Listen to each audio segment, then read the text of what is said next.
আসসালামু আলাইকুম প্রিয় ফুটবল ফ্যান্স। গত ৯ অক্টোবর হংকং চায়নার সাথে তো বাংলাদেশ হেরেই গেল সিন্ডিকেটের কালো হাতের থাবায়। তবে আজকে আমি কথা বলবো কিভাবে আগামী ১৪ অক্টোবরের ম্যাচে বাংলাদেশ হংকং চায়নার বিপক্ষে জিততে পারে, কীরকম একাদশ সাজালে বাংলাদেশের জেতার সম্ভাবনা বেশি, তাই নিয়ে আমার আজকের এই ভিডিও।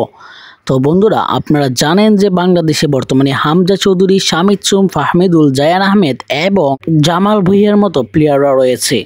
তো এই প্লেয়ারদেরকে যদি ঠিকমতো কাজে লাগাতে পারে তাহলে হংকং কেন, আরও অনেক বড় বড় দেশের সাথে জেতা আসলে কোনো ব্যাপারই না। হংকংয়ের বিপক্ষে আগামী ম্যাচে জিততে হলে অবশ্যই একটু কঠিন হবে, কেননা ওই ম্যাচটি হংকংয়ের হোম ম্যাচ।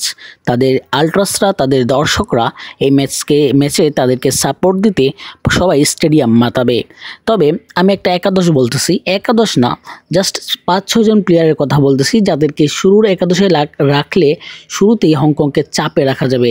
যেমন লেফট ব্যাকে আমরা জানি জায়ান আহমেদ বর্তমানে টপ, সেখানে সাদউদ্দিনকে মাঠে না নামিয়ে জায়ান আহমেদকে যদি মাঠে নামানো হয়, অপরদিকে মিডে হামজা, শামিদ এবং আমাদের জামাল ভুঁইয়া এদেরকে যদি রাখা হয় তাহলে মিডে বাংলাদেশের কন্ট্রোলটা একদম খুব ভালোভাবেই থাকবে। ওদিকে ফাহমিদুলের যদি প্লেয়ার থাকে, ফাহমিদুলকে অবশ্য প্রথমভাবে না নামালেও চলবে, তবে যদি নামানো হয় তাহলে আর কি এক্সট্রা একটা অ্যাডভান্টেজ থাকবে, কেননা ফাহমিদুলের যে অ্যাগ্রেসিভ মনোভাব ওইটা আসলে দলকে খুব ভালো একটা অ্যাডভান্টেজ দেয়।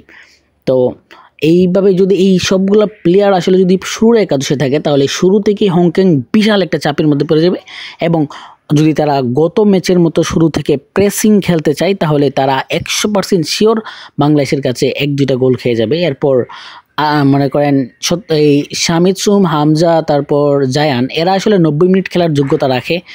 জামাল ভুঁইয়া এবং ফাহমিদুল এদেরকে হয়তো ৬০-৬৫ মিনিটে মাঠ থেকে নামিয়ে দিতে হবে, কারণ এরা একটু দুর্বল। হামিদুল যদি খেলতে পারে তারপরেও মানে এইরকম ম্যাচের জন্য সে ৯০ মিনিটের জন্য এখনও ফিট না।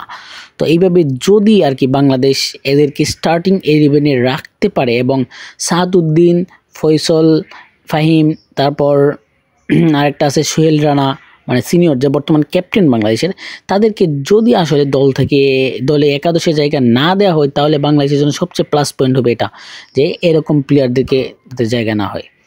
তাহলে বাংলাদেশে আসলে জিততে না পারুক, ড্র করবে, অনেক ভালো খেলবে, জাস্ট এটা আনবিলিভেবল, অনেক ভালো খেলবে এই প্লেয়ারগুলো যদি শুরুর একাদশে থাকে।